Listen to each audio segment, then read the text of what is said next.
آپ میں سے بہت سے لوگ شیخ الہند کو نہیں جانتے ہوں گے، وہ بعد میں یہاں کے امام حضرات ذمہ داروں سے پوچھیں کون تھے شیخ الہند، کون تھے مولانا مبارک حسین، انہوں نے کن مقاصد کے تحت اس انجمن کی بنیاد ڈالی تھی، وہ کیا چاہتے تھے کہ اس بستی کے اندر کتنی محبتیں پھیلے، لوگوں کے عقیدے ٹھیک ہوں، عمل ٹھیک ہو، جہالت ختم ہو، علم آئے، اخلاق آئیں، تربیت ہو، نوجوان نسل اچھی پروان چڑھے، بچیاں پروان چڑھیں۔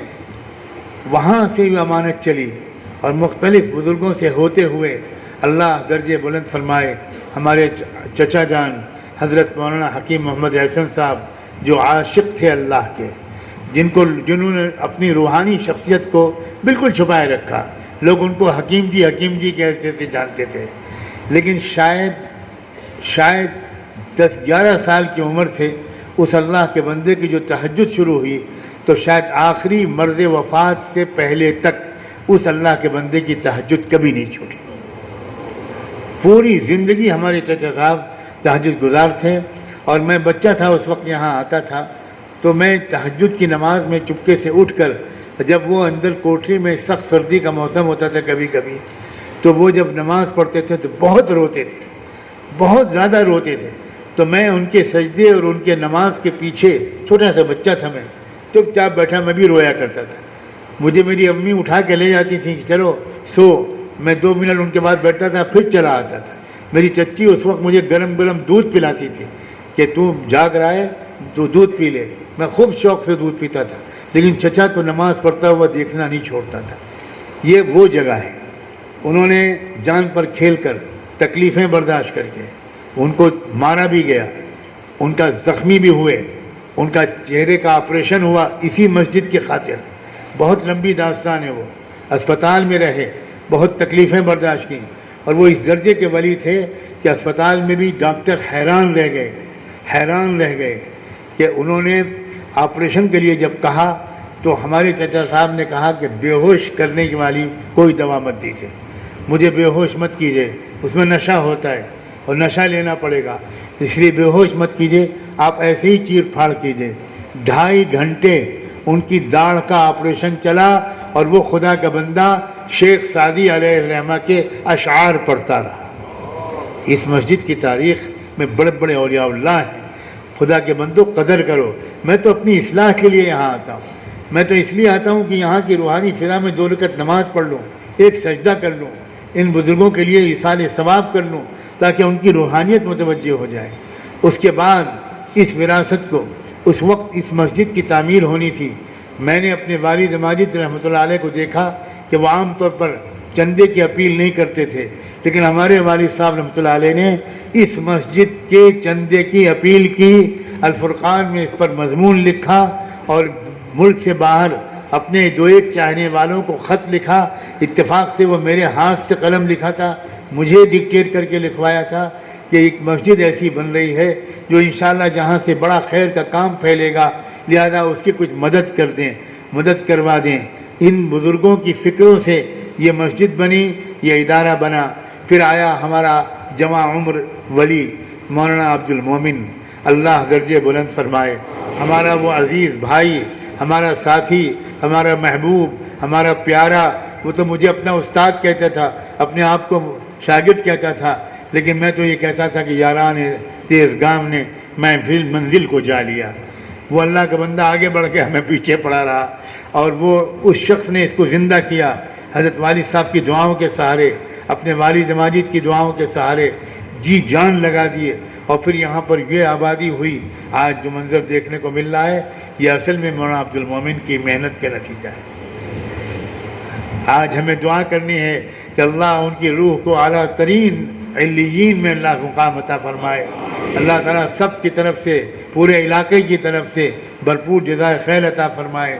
پھر حضرت سے جو ان کا تعلق ہوا، حضرت پیر ذوالفقار سے، اس کے بعد تو نور علی نور کی کیفیت ہو گئی۔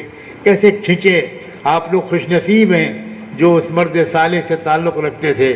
انشاءاللہ میری دعا ہے اللہ ان کی اولادوں کے ذریعے، اللہ ان کے قریبی اعزہ کے ذریعے اس فیض کو جاری رکھے، آپ کو محروم نہ فرمائے۔ یہ میخانہ ہمیشہ آباد رہے، یہ میخانہ ہمیشہ آباد رہے۔ میں نے تفصیلات معلوم کی. آج میں ایک بہت اہم بات کہنے جا رہا ہوں. مجھے معلوم ہے کہ میرے بڑے بھائی کلیم بھائی شاید مجھ سے راضی بھی نہ ہوں, وہ مجھ سے شکایت کریں کہ تم نے یہ سب بات کیوں کہہ دی, لیکن میں متفکر رہتا ہوں کہ بھائی مولانا عبد المومن چلے گئے جو روح رواں تھے, تو یہاں کا تعلیمی معیار اور یہاں کے اخراجات اس سلسلے میں کوئی پریشانی تو نہیں ہو رہی ہے. مدرسے کا خرچ ہے, مسجد کا خرچ ہے, آنے والے مہمانوں کا تو یہ حضرات کبھی مدرسے پر ڈالتے ہی نہیں, سوال ہی نہیں پیدا ہوتا, ہمیشہ اپنے گھر سے انتظام کرتے ہیں. اللہ ہمیشہ اس گھر کو آباد رکھے.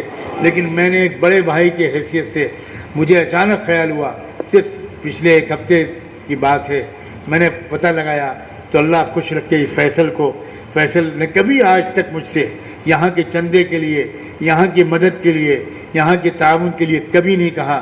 جب میں نے بہت کوریدا تو اس نے آنکھیں نیچی کر کے کہا کہ چچا آپ کی توجہ کی ضرورت ہے. صرف یہ جملہ چچا آپ کی توجہ کی ضرورت ہے بس میرے دل پر تیر لگ گیا. میں نے کہا میں آ رہا ہوں 2 دن کے لیے, جمع کرو مجمع کو. میں آپ سب سے کہتا ہوں اس مسجد کے کسی سفیر کو کسی دروازے پر جانے کی اجازت نہ دیں. آپ کیا یہ کر سکتے ہیں؟ کیا آپ یہ کر سکتے ہیں کہ انشاءاللہ یہاں کی ذمہ داری ہم سنبھالیں گے, ہم سب سنبھالیں گے. آپ آ کر خود پوچھئے. حضرت مولانا الیاس رحمۃ اللہ علیہ فرمایا کرتے تھے کہ میرا دل اس محنت کے ذریعے یہ چاہتا ہے کسی مدرسے کا سفیر رمضان کے مہینے میں جو ذکر و اعتکاف کا مہینہ ہے وہ بمبئی اور کلکتے کی سڑکوں پر اپنے چپل پرانی نہ کرے اور سیٹھوں کے دروازے پر ذلیل نہ ہو, بلکہ مالدار لوگ جن کو اللہ نے 4 پیسے دیے ہیں وہ خود مدرسوں میں جائیں اور مدرسوں کے محتمیم صاحبان سے یہ کہیں کہ آپ کے مدرسے کا سالانہ خرچ کتنا ہے, آپ ہم کو بتائیے. ہم گھر گھر جا کر چندہ لائیں گے, ہم دکان دکان جا کر جائیں گے. علماء حفاظ بجائے اس کے کہ وہ مسجد میں اعتکاف کریں, ہماری تربیت کریں, ہم پر لعنت ہے اگر آپ چھوڑ کر آپ کو سڑکوں پر جانا پڑے. میں اس رشتے کی وجہ سے جو مجھے سنبل سے ہے, اس لہجے میں آج میں یہاں بات کر رہا ہوں کہ میں نے آج تک اپنے مرکز کے لیے بھی کبھی اس طرح بات نہیں کی. میں یہاں کے لیے کہہ رہا ہوں, میں آپ سب سے درخواست کرتا ہوں آج آپ یقین دلائیے مولانا عبد الملک کو, مولانا مہیمن کو, مولانا فیصل کو, ہماری ان تمام اعزاء کو یہ یقین دلائیے کہ آپ کو فکر کرنے کی ضرورت نہیں ہے. کہیے آپ لوگ ساتھ دیجئے, پوچھئے. اس محفل کے بعد بھی جائیے مت, کہیے کہ ہم لوگ کیا مدد کر سکتے ہیں. ہم غلہ لائیں گے, ہم چاول لائیں گے, سال بھر کا چاول ہم جمع کر دیں گے, ہم سال بھر کے لیے مختلف ضرورت کی چیزیں جمع کر دیں گے. اس کو بہت بڑا ادارہ بنانا ہے. کہیے انشاءاللہ یہ ایک بہت بڑا ادارہ بنے, پورے علاقے کا مرکز بنے, دینی اور دنیاوی تعلیم دونوں یہاں پر ہو. آج ہمارے عزیز ساجد نے بھی مجھ سے کہا ہے کہ انشاءاللہ ہم سنبل میں آپ کی نگرانی میں جنہیں مجھ سے کہا ایک بہت بڑا ادارہ قائم کرنے کا عزم رکھتے ہیں. یہ میرے ٹکڑے ہیں جگر کے, یہ میری بزرگوں کی امانت ہیں. اللہ مجھے اتنی زندگی دے دے کہ میں ان کے ہاتھ پاؤں مضبوط کر کے کچھ ان کے ذریعے کچھ بڑا کام شروع کروا سکوں. کام تو یہی کریں گے, اب تو میں بوڑھا اور کمزور ہو گیا, لیکن نام میرا بھی ہو جائے گا, ہاتھ میرا بھی لگ جائے گا. اللہ تبارک و تعالیٰ آپ سب کے درجے بلند کریں. آخر میں ایک بات میں اور کہنا چاہتا ہوں.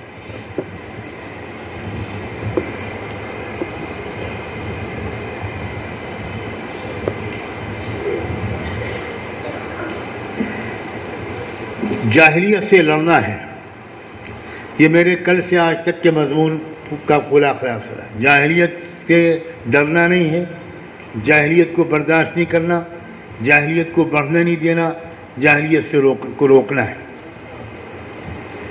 آنے والا جو الیکشن ہے اس میں بھی ہم کو یہی سوچ کر حصہ لینا ہے کہ ہم کو جاہلیت کے ظلم و ستم کو کم کرنا ہے اور دھیرے دھیرے ختم کرنا ہے.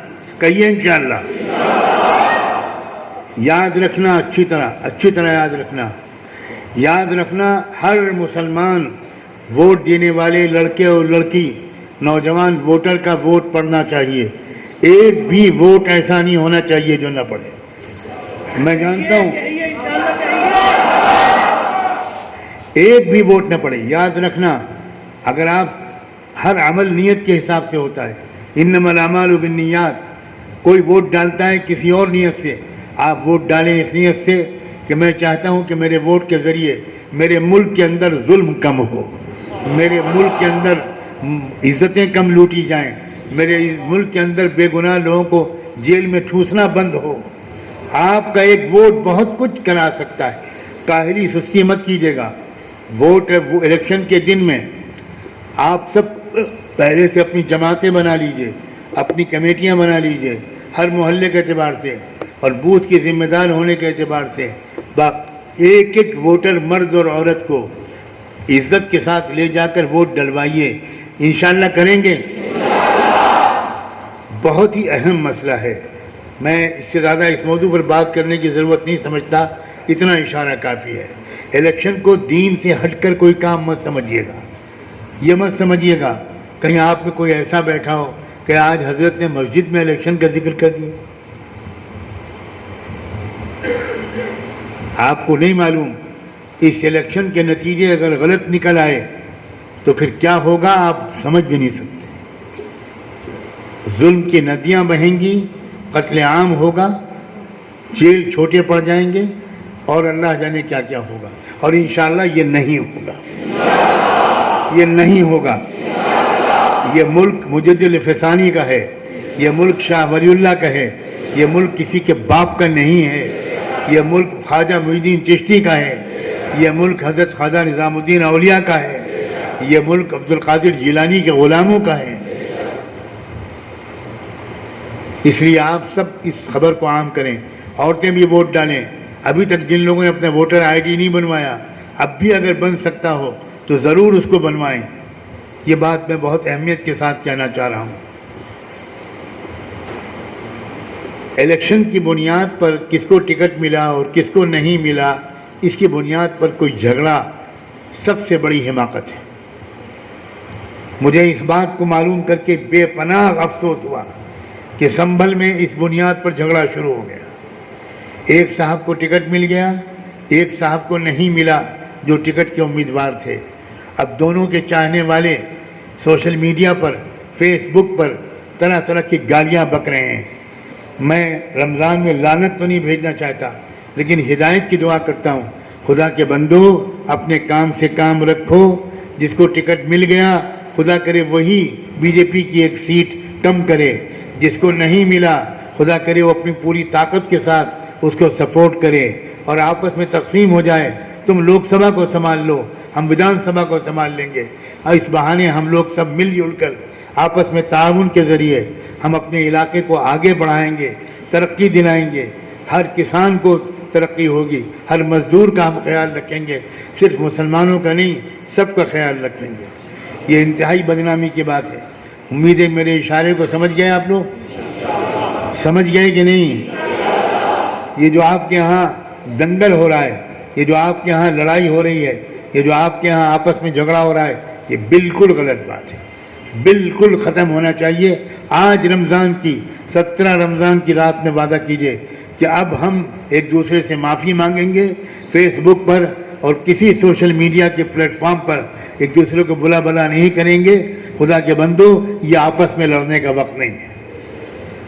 ایک نوجوان بچی نے مجھے آج اس طرف توجہ دلائی، مجھے تو کچھ خبر نہیں تھی، میں تو کل ہی آیا ہوں اور ابھی جا رہا ہوں، مجھے تو کچھ خبر نہیں۔ ایک لڑکی نے آپ کی، مجھے خوشی ہوئی کہ وہ لڑکی اتنی سوشلی اور پولیٹیکلی اویئر ہے، اس کو معلوم ہے کہ ہمارے سماج میں کیا ہو رہا ہے۔ اس نے مجھ کو کسی ذریعے سے میسج بھیجا اور یہ کہا کہ ہمارے یہاں دنگل ہو رہا ہے، کسی کو ٹکٹ مل گیا اور کسی کو نہیں ملا۔ میں دونوں سے طرف سے لوگوں سے پورے احترام کے ساتھ، پوری محبت اور قدر کے ساتھ یہ گزارش کرتا ہوں کہ انشاءاللہ 17 رمضان کی مبارک رات میں یہ جھگڑا ختم ہو جائے گا اور یہ دونوں لوگ ایک دوسرے سے ملیں گے، گلے ملیں گے، معافی مانگیں گے اور تعلقات کو بہتر بنائیں گے۔ یہ وقت آپس میں لڑنے کا بالکل نہیں ہے۔ آخر میں 2 باتیں اور باقی رہ گئی ہیں۔ ایک تو یہ کہ جو میں نے مطالعے کے سلسلے میں کہا تھا، آپ کے اپنے شہر کا رسالہ ہے الفرقان۔ آپ سوچیں 90-91 سال سے یہیں کے وہ فرد تھے حضرت مولانا محمد منظور نعمانی، جنہوں نے الفرقان رسالہ نکالا تھا 1933-34 میں۔ آج 91 سال سے زیادہ ہو گیا کہ وہ رسالہ نکل رہا ہے۔ مجھے دکھ ہوتا ہے کہ سنبل میں اس کے پڑھنے والے 10-20 بھی نہیں. یہاں تو 100, 200, 300, 400 الفرقان آنا چاہیے. اور میں اپنے عزیز بچوں سے یہ کہوں گا کہ وہ الفرقان کو زیادہ سے زیادہ یہاں پھیلائیں، اس کا تعارف کرائیں، الفرقان زیادہ منگوائیں، لوگ الفرقان کے خریدار بنیں. یہ مدرسہ بھی الحمدللہ ترقی کے منازل طے کر رہا ہے. اللہ کرے کہ اور زیادہ تیز رفتاری کے ساتھ بہت بلند معیار کی تعلیم بھی ہو یہاں اور تربیت بھی ہو. اپنی دعاؤں میں، اپنی تمناؤں میں، اپنے جذبات میں اللہ کے واسطے فلسطین کو نہ بھولنا، مسجد اقصیٰ کو نہ بھولنا، غزہ کو نہ بھولنا، کتائب القسام کو نہ بھولنا، مجاہدین کو نہ بھولنا، حماس کو نہ بھولنا. یہ ہیں اصلی ایمان والے، یہ اصلی ایمان والے ہیں. ایمان سیکھنا ہو تو ان سے سیکھو، بہادری سیکھنا ہو تو ان سے سیکھو، وفا سیکھنا ہو تو ان سے سیکھو، سخاوت سیکھنی ہو تو ان سے سیکھو. سلام بھیجتے ہیں ہمیں ان ماؤں پر جو اپنے بچوں کی جنازوں کی پیشانی پر بوسہ لے کے کہتی ہیں جاؤ بیٹا، اسی دن کے لیے میں نے تم کو پالا تھا، جاؤ جاؤ، میں شہید کی ماں ہوں، تم نے مجھے تمغہ پہنا دیا. کیا عورتیں ہیں، کیسے چھوٹے چھوٹے بچے ہیں، کیسی بچیاں ہیں. آج تو سوشل میڈیا کی برکت سے ہم بیٹھے تصاویر دیکھ رہے ہیں، حالانکہ مجھے ڈر لگتا ہے دیکھتے دیکھتے کہیں ہم بے حس نہ ہو جائیں. ان تصویروں کو دیکھنے کے بعد ہماری آنکھوں سے آنسو نہیں، خون کے قطرے بہنے چاہیے. ہمیں سجدے میں گر جانا چاہیے. یا رب الغزاة والمجاہدین، اے اللہ ان مجاہدین کی مدد فرما، ان مظلومین کی مدد فرما، ان یتیموں کا پرورش فرما، ان بیواؤں کی حفاظت فرما، ان نوجوانوں کو اے اللہ ہمیں ان سے کچھ سبق لینے کی توفیق عطا فرما. جس وقت ہم لوگ مزے مزے کی سحری کھا رہے ہوتے ہیں، مزے مزے سے افطاری کر رہے ہوتے ہیں، دعوتیں کر رہے ہوتے ہیں، وہاں ٹکڑے ٹکڑے ان کے ہو رہے ہوتے ہیں، بوٹی بوٹی ان کی سڑک پر بپھر رہی ہوتی ہے. اے اللہ ہم مجرم ہیں، اے اللہ ہمیں معاف کر دیجئے، معاف کر دیجئے. ہم کچھ کر نہیں پا رہے، ہم کچھ کر نہیں پا رہے ہیں. میں اپنی حکومت کی بھی تعریف کرتا ہوں اس بنیاد پر، کیونکہ ہم کو انصاف کا حکم دیا گیا ہے. بھارت سرکار نے غزہ کے لوگوں کے لیے امداد بھیجی، یہ بہت بڑی بات ہے، اس کو اپریشیٹ کیا جانا چاہیے. امداد بھیجی، جب لوگوں نے تقاضا کیا تو کئی جہاز بھر کے بھارت سرکار نے غزہ کے لوگوں کے لیے امداد بھیجی. ہمارا فرض ابھی باقی ہے. اللہ تعالی ہم کو بھی اپنے فرض کی ادا کرنے کی توفیق عطا فرمائے. بہت سے حضرات کل سے اب تک مجھ سے ملے ہیں اور بیعت کی درخواست کی ہے کہ وہ بیعت ہونے کے لیے آئے ہیں. میں یہی کہتا رہا کہ بھئی وہاں آ جاؤ. پھر مجھ سے بہت لوگوں نے مشورہ دیا کہ بڑا مجمع ہے، بہت سے لوگ ہیں بیعت ہونے کے لیے، رمضان کی یہ طاق رات ہے، 70ویں شب ہے، آج بیعت کرا دیجئے، توبہ کے کلمات پڑھا دیجئے. تو آخر میں آپ سب سے کہتا ہوں کہ بیٹھ جائیے، کوئی صاحب کھڑے نہ رہیں اور ادب کے ساتھ بیٹھ جائیے. اگر کوئی معذوری ہے تو الگ بات ہے، ورنہ جس طرح اتحیات میں بیٹھتے ہیں اس طرح بیٹھ جائیے. اور اگر اس طرح بیٹھنے میں زحمت ہے تو کوئی تکلف مت کیجیے.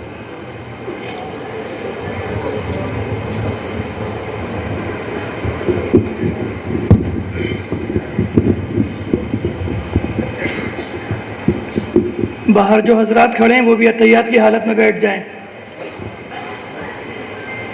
باہر جو حضرات کھڑے ہیں وہ بھی اتحیات کی حالت میں بیٹھ جائیں.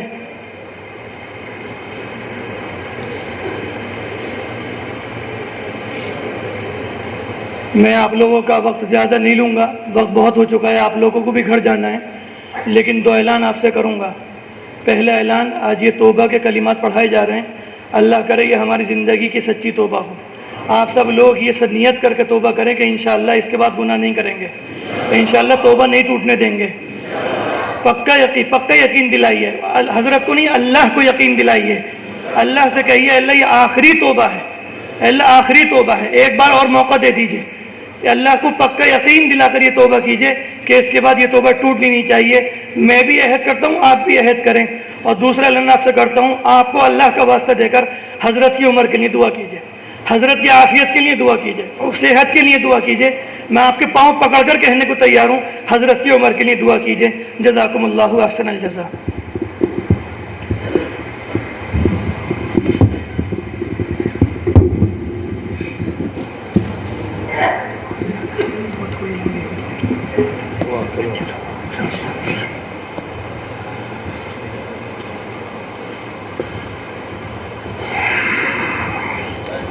سبحان اللہ و بحمدہ سبحانک اللہم و بحمدک. اچھا، دعا سے پہلے بیعت کے کلمات. جزاک اللہ. دیکھو بھئی، بیعت ہونا کیا مقصد کیا ہے وہ پہلے سمجھ لو. کوئی راستہ کسی رہبر کے بغیر طے کرنا بہت مشکل ہوتا ہے، بہت ٹھوکریں کھاتا ہے انسان، اور کسی رہبر کی انگلی پکڑ کر وہی راستہ آسانی سے طے ہو جاتا ہے. اگر اسلام پر چلنا ہے کسی رہبر کی انگلی پکڑ کر تو بڑا آسان ہے، اور اگر رہبر کی انگلی نہ پکڑی تو پھر بہت مشکل ہے. قدم قدم پر ٹھوکریں، قدم قدم پر غلطیاں اور گناہ. اس لیے بیعت ہونے کا مقصد ہے کہ آج ہم یہ فیصلہ کر رہے ہیں کہ آج سے ہم نے اللہ کے اس بندے کو اپنا رہبر بنا لیا، اور اس رہبر کی انگلی پکڑ کر ہم شریعت اور سنت کے راستے پر چلنے کی کوشش کریں گے، گناہوں سے بچنے کی کوشش کریں گے، اور اپنی جو روحانی بیماریاں یا خرابیاں یا کمزوریاں ہیں وہ جیسے ہم اپنی بیماریوں کو ڈاکٹر سے نہیں چھپاتے، اسی طرح اس رہبر سے نہیں چھپائیں گے. ہم بتا دیں گے کہ ہمارے اندر غصے کی بیماری ہے، ہم بتا دیں گے کہ ہمارے اندر لالچ کی بیماری ہے، ہم بتا دیں گے کہ ہمارے اندر مال کی محبت ہے، شہرت کی محبت ہے، آنکھوں پر قابو نہیں ہے، زبان پر قابو نہیں ہے. تو رہبر کا مطلب یہ ہوتا ہے کہ آدمی ڈاکٹر کی طرح اپنی روحانی بیماریاں بتائے، اور وہ رہبر جو علاج بتائے، جو نسخہ بتائے، جو پرہیز بتائے، اس نسخے پر عمل کرے. بس یہ ہے مقصد. آپ نے آج یہ فیصلہ کیا مثلا کہ مجھ خطا کار کو آپ اپنا رہبر بنائیں، تو اب یہ آپ کے اوپر ہے کہ آپ کتنا اس عہد وفا کو نبھائیں گے، کتنا اس وعدے کو پورا کریں گے، کتنا رابطہ رکھیں گے. بہت سے لوگ بیعت ہو جاتے ہیں لیکن سال ہاں سال تک رابطہ نہیں رکھتے ہیں. اس سے کوئی فائدہ نہیں ہے، بلکہ الٹا یہ بیعت کو بدنام کرنے والا گناہ ہے. رابطہ رکھنا چاہیے، سال میں 3-4 مرتبہ ملاقات کرنی چاہیے، ہو سکے تو زیادہ کرنی چاہیے، اور اپنے حالات بھیجنے چاہیے، اور تلاش کرنے والے کو راستہ مل جاتا ہے کیسے اپنے حالات ہم اپنے شیخ تک پہنچائیں. اللہ تعالیٰ آپ سب کو بھی توفیق دے، مجھے بھی آپ کی خدمت کے لیے قبول فرمائے، اس کی اہلیت عطا فرمائے. اب بیعت کے کلمات اور توبہ کے کلمات میں پڑھتا ہوں. آپ سب لوگ جو پہلے بیعت ہو چکے ہیں کسی سے، وہ صرف توبہ کی نیت سے ان کلمات کو دہرائیں، بیعت نہ کریں. اگر وہ مجھ سے بیعت ہو چکے ہیں یا آج مجھ سے بیعت ہونا چاہتے ہیں تو وہ توبہ اور بیعت دونوں نیتوں کے ساتھ ان کلمات کو دہرائیں جو میں ابھی پڑھنے جا رہا ہوں. بات سمجھ میں آ گئی؟ بسم اللہ الرحمن الرحیم. لا الہ الا اللہ محمد الرسول اللہ صلی اللہ علیہ وسلم. اشہد ان لا الہ الا اللہ واشہد ان محمدا عبدہ ورسولہ صلی اللہ علیہ وسلم. آمنت باللہ وملائکتہ وکتبہ ورسلہ والیوم الآخر والقدر خیرہ وشرہ من اللہ تعالی والبعث بعد الموت. آمنت باللہ کما ہوا بأسمائہ وصفاتہ وقبلت جمیع احکامہ اقرارا باللسان وتصديقا بالقلب استغفر الله ربي من كل ذنب واتوب اليه استغفر الله ربي من كل ذنب واتوب اليه.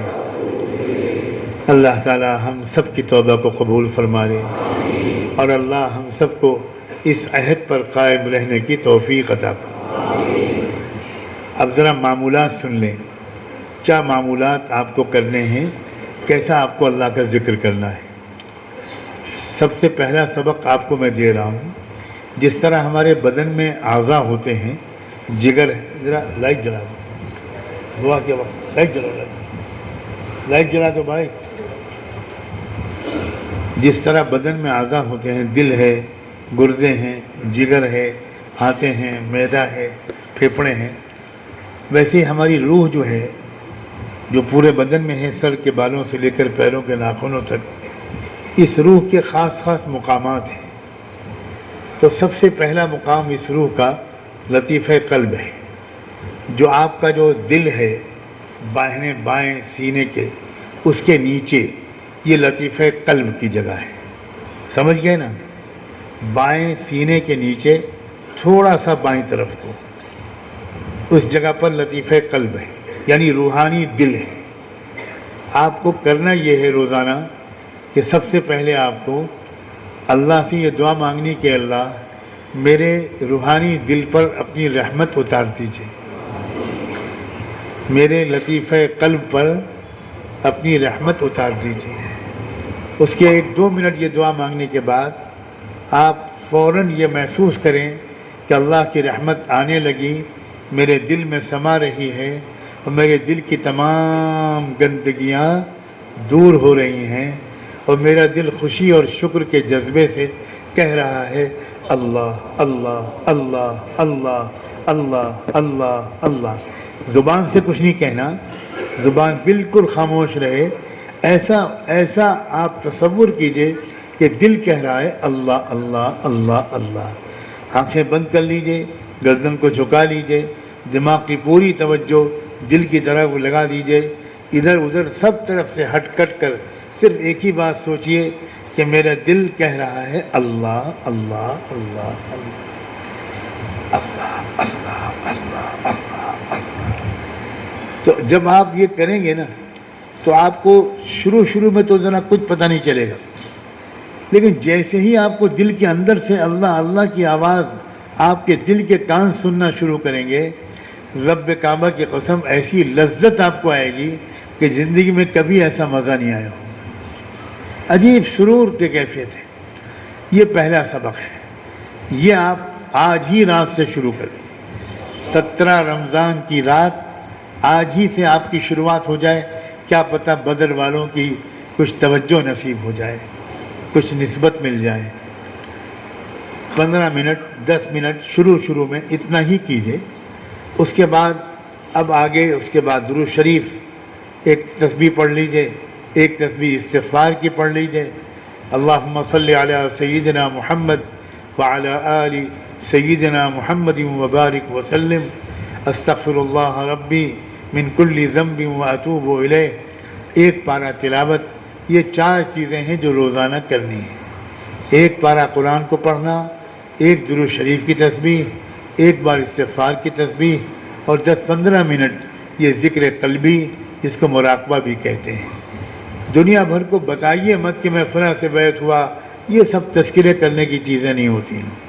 اکثر لوگ جو ناکام ہو جاتے ہیں وہ اسی وجہ سے ہوتے ہیں کہ وہ تنہائی کی محنت کم کرتے ہیں، ڈھنڈورا زیادہ پیٹتے ہیں. یہ بالکل آپ کے اور رب کے درمیان کی چیز ہے. اللہ تعالیٰ آپ کو بھی قبول کرے، مجھے بھی قبول کریں. میں اپنے لیے بھی آپ سب کی دعاؤں کا محتاج ہوں. صحت بہت تیزی سے گر رہی ہے، عمر بھی اچھی خاصی ہو چکی ہے. بالکل خالی ہاتھ ہوں، کچھ خبر نہیں اللہ کے سامنے کیا منہ دکھاؤں گا.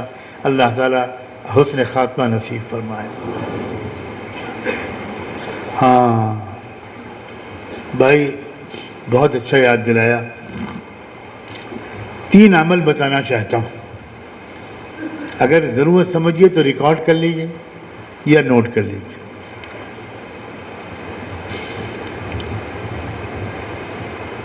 روزانہ فجر کی نماز کے بعد 3 بار سورہ مزمل، صرف 3 بار سورہ مزمل پڑھ لیجیے، اور یہ دعا مانگیے کہ بیت المقدس سے لے کر ہمارے ملک تک اے اللہ ہر جگہ پورے عالم میں انصاف اور امن قائم کر دیجیے۔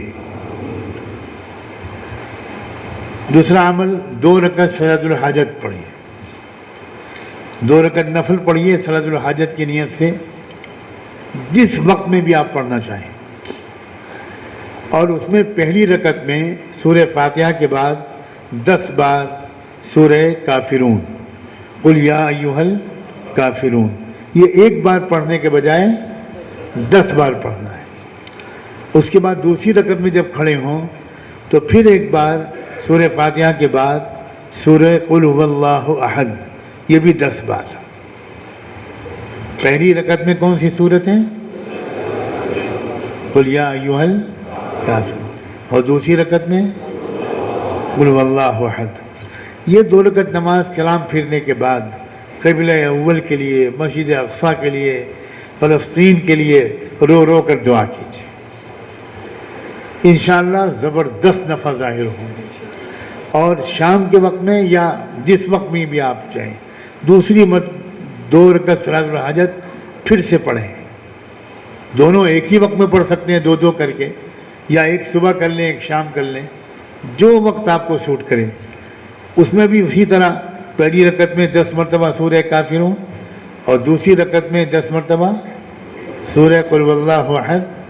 اور اس بار جو پڑھیں تو ہمارے اپنے ملک کے امن و شانتی کے لیے، یہاں امن ہو، یہاں انصاف ہو، یہاں کسی پر ظلم نہ ہو، اس کے لیے دعا مانگیں۔ تو ایک صلاۃ الحاجت ہے وہاں کے لیے اور ایک ہے یہاں کے لیے۔ یہ شروع کر دیں آج ہی رات سے انشاءاللہ، آپ دیکھیے گا کیا تبدیلیاں آئیں گی۔ اللہ کے ہاتھ میں سب کچھ ہے، سب کچھ ہے اللہ کے ہاتھ میں، ہم بدل گئے ہیں، اللہ نہیں بدلا۔ اب دعا کے لیے ہاتھ اٹھائیں۔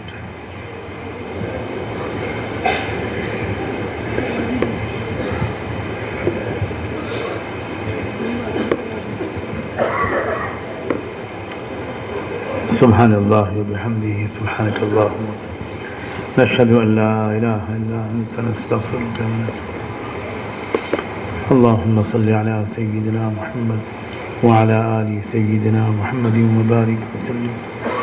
اللہم صل علی سیدنا محمد صلاة تنجینا بها من جمیع الاہوال والآفات وتقضی لنا بها جمیع الحاجات وتطہرنا بها من جمیع السیئات وترفعنا بها أعلى الدرجات وتبلغنا بها أقصى الغايات من جميع الخيرات في الحياة وبعد الممات إنك على كل شيء قدير۔ اللہ، ہم آپ کے بندے اور آپ کی بندیاں آپ کے حضور میں حاضر ہیں۔ اے اللہ، شرمندہ ہیں، بہت شرمندہ ہیں۔ زندگی اب تک ویسی گزری جیسی نہیں گزرنی چاہیے، اور ویسی نہیں گزر رہی جیسی گزرنی چاہیے تھی۔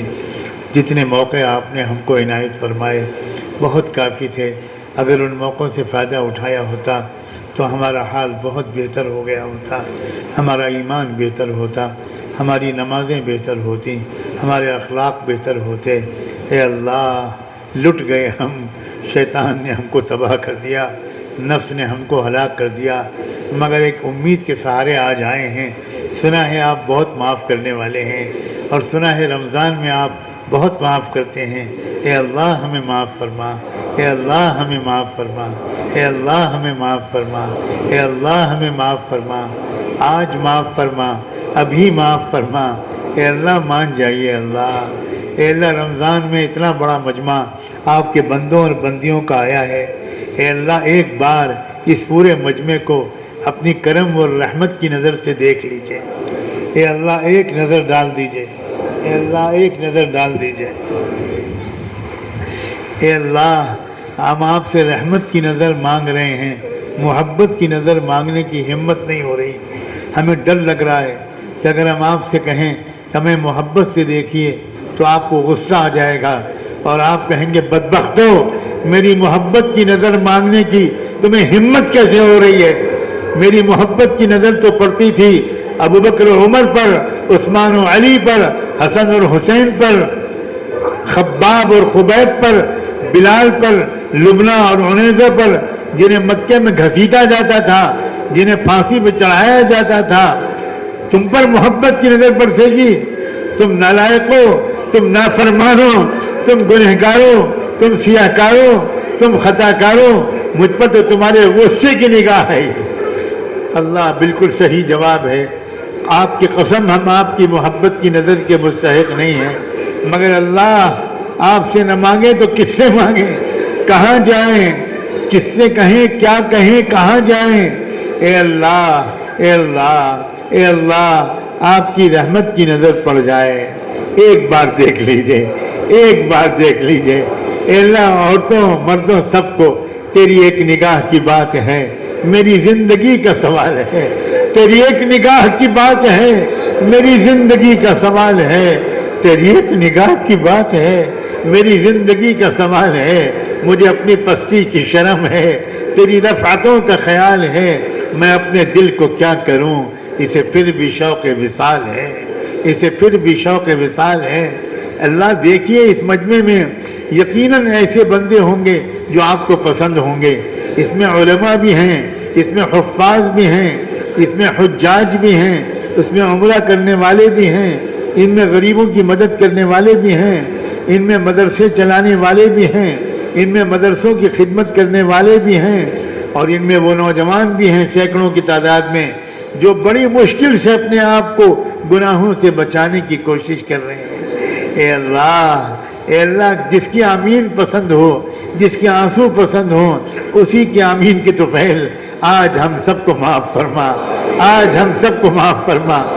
اللہ آج مان جائیے، اللہ آج مان جائیے. اللہ ہم آپ کو منانے آئے ہیں. اللہ، اللہ آپ کہاں ہیں؟ اللہ، اللہ ہم آپ کو ڈھونڈنے آئے ہیں. اے اللہ ہم کو کسی نے بتایا آج رات آپ مل جائیں گے، انجمن کی مسجد میں مل جائیں گے. اللہ بوڑھے بھی آ گئے، مرد بھی آ گئے، تندرست بھی آ گئے، بیمار بھی آ گئے، نوجوان بھی آ گئے، عورتیں بھی آ گئیں. اے اللہ، گھر میں کوئی بیمار کو چھوڑ کر آیا ہوگا، کوئی عورت اپنے بچے کو چھوڑ کر آئی ہوگی.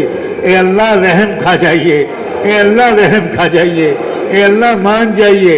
اے اللہ ہمیں سزا مت دیجیے گا، اے اللہ ہمیں سزا مت دیجیے، ہم سے ناراض مت ہوئیے. آج ہم نے توبہ کی ہے، اللہ ہماری توبہ قبول فرما، اور اسی لمحے سے ہماری زندگی میں ایک انقلاب آ جائے، ایک تبدیلی آ جائے. اے اللہ نماز کے پابند بن جائیں، اے اللہ علم سیکھنے والے بن جائیں، ایمان و یقین کے بنانے والے بن جائیں، قرآن ترجمے کے ساتھ پڑھنے والے بن جائیں، قرآن کی تلاوت کرنے والے بن جائیں، ماں باپ کی آنکھوں کی ٹھنڈک بن جائیں. ہر شوہر بیوی کے لیے رحمت کا، محبت کا فرشتہ ہو. ہر بیوی شوہر کے لیے دل کے سکون کا سبب ہو. ہر بہو سسرال میں عزت کے ساتھ رہے، اور ہر داماد اپنے گھر کے تمام لوگوں کا خدمت گزار خیر خواہ بن جائے. ہمارے رشتہ داروں میں محبت کے تعلقات ہوں، اپنائیت کے تعلقات ہوں. یہ اللہ جھگڑے ختم کروا دیجئے، اے اللہ جھگڑے ختم کروا دیجئے، چاہے وہ سیاست کی وجہ سے ہوں، چاہے وہ کاروبار کی وجہ سے ہوں، چاہے وہ وراثت کی وجہ سے ہوں. ہمیں پیار محبت کے ساتھ رہنے کا طریقہ سکھا دیجئے. اے رب کریم، اللہ پورے عالم کے اندر عجیب اتھل پھتل ہے.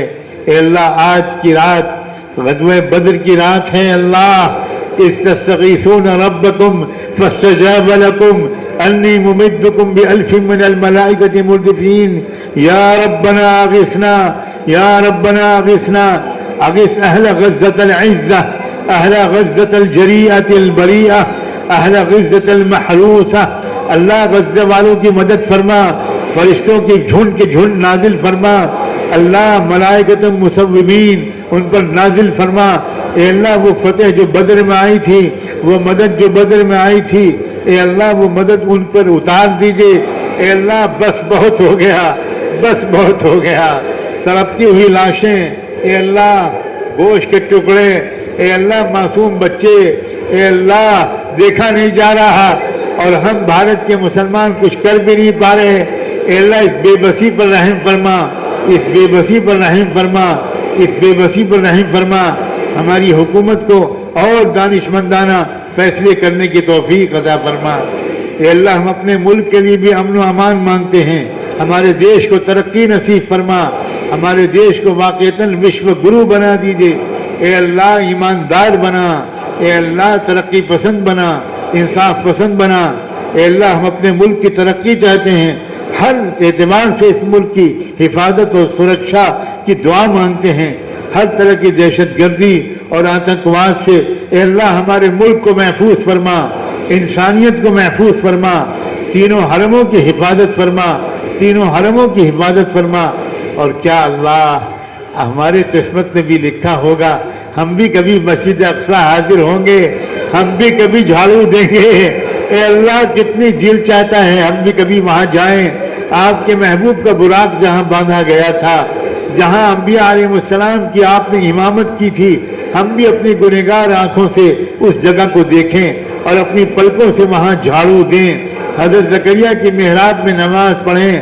کلما دخل علیہا زکریا المحراب وجد عندہا رزقا. ہم بھی حضرت مریم کی جگہ دیکھیں, ہم بھی حضرت عمران کی جگہ دیکھیں, ہم بھی حضرت عیسیٰ ابن مریم کی جگہ دیکھیں. اے اللہ ہم خطا کاروں کو پہنچا دیجئے.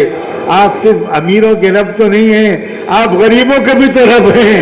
اے اللہ ہم غریبوں کا کوئی سہارا نہیں, آپ سہارا ہیں اور آپ کافی ہیں. اللہ حالات ایسے بنا دیجئے, اسباب ایسے بنا دیجئے. اے اللہ جنگ بندی کو نافذ کروا دیجئے, جنگ ہمیشہ کے لیے ختم ہو جائے اور اے اللہ امن قائم ہو جائے اور انصاف قائم ہو جائے. آپ فیصلہ فرما دیجئے. للہ الامر من قبل و من بعد. فیصلہ کرنے والے آپ ہیں, آپ احکم الحاکمین ہیں, آپ ملک الملوک ہیں. قل اللہم مالک الملک تؤتی الملک من تشاء وتنزع الملک ممن تشاء وتعز من تشاء وتذل من تشاء بیدک الخیر انک علی کل شیء قدیر. اللہم اہدنا فیمن ہدیت وعافنا فیمن عافیت وقنا واصرف عنا برحمتك شر ما قضيت وقنا واصرف عنا برحمتك شر ما قضيت فإنك تقضي ولا يقضى عليك إنه لا يذل من واليت ولا يعز من عاديت تباركت ربنا وتعاليت. نستغفرك ونتوب إليك. اللهم عليك بأعدائك الصهاينة الصليبيين المشركين الذين يقاتلون أولياءك ويصدون عن سبيلك. اللهم شتت شملهم, اللهم شتت شملهم, اللهم مزق جمعهم, اللهم دمر ديارهم, اللهم نكس أعلامهم, اللهم زلزل أقدامهم, اللهم فل حدهم, اللهم خذهم أخذ عزيز مقتدر. اللهم أنقذ المسجد الأقصى من براثن الصهاينة, من براثن اليهود والصليبيين. اللهم انصر المجاهدين, اللهم انصر المجاهدين. اللهم فك عن أسر الفلسطينيين, اللهم فك عن أسراهم واشف مرضاهم واشف جرحاهم واغفر لشهدائهم. اے اللہ جو مانگا ہے وہ بھی دے دیجئے, جو نہیں مانگ سکے مانگنا چاہیے تھا وہ بھی عطا کر دیجئے. اے اللہ ایک بار ہم سب کو دیکھ لیجئے, آپ کا کچھ نہیں بگڑے گا, ہمارا کام بن جائے گا. اور اللہ آج تو دل چاہتا ہے کہ آپ کو یہ گنہگار بندہ اس پورے مجمع کو خوشخبری سنا دے, جائیں آپ سب کو اللہ نے معاف کر دیا, توبہ قبول کر لی, مغفرت مل گئی, مغفرت مل گئی, مغفرت مل گئی. گناہوں کو اللہ نے نیکیوں سے بدل دیا. اللہ ہمارے گمان کی لاج رکھ لیجیے گا.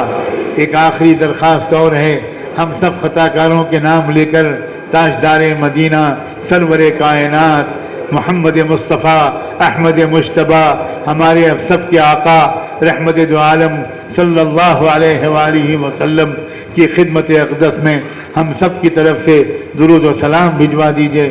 ان پر اور ان کی آل پر، ان پر اور ان کے اہل بیت پر، صحابہ اور صحابیات پر، ازواج مطہرات پر، ذریت طیبہ پر اور ان کے نقش قدم پر چلنے والے تمام صالحین و صالحات پر اور انہی کے راستے پر جینے اور مرنے کی ہم سب کو توفیق عطا فرما۔ وصلی اللہ تعالی علی خیر خلقہ سیدنا محمد وعلی آلہ وصحبہ اجمعین برحمتک یا ارحم الراحمین۔